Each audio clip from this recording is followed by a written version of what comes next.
మిత్రులు, సహచర పార్టీ నాయకులు, ఏఐసిసి కార్యదర్శి సంపత్ కుమార్ గారు, ఈ సందర్భంగా ఒక్క మాట చెప్పదలుచుకున్న. చాలా మందికి మహాభారతం తెలుసు. మహాభారతంలో ఒక్కొక్కరిది ఒక వీరోచితమైన గాథ, ఒక్కొక్కరిది ఒక గొప్ప త్యాగం. అందులో చాలా మందికి అర్జునుడు, కృష్ణుడు నచ్చొచ్చు.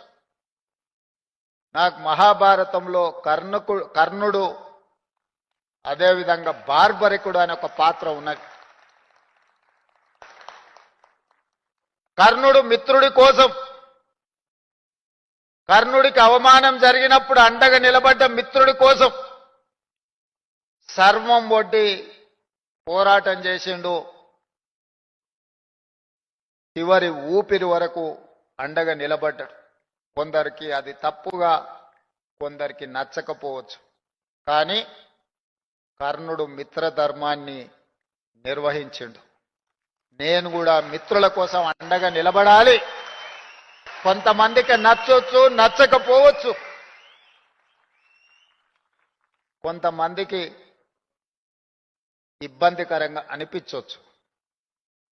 కానీ మాదిగలను మిత్రులుగా భావించి అండగా నిలబడాలి అని నేను అండగా నిలబడ్డా.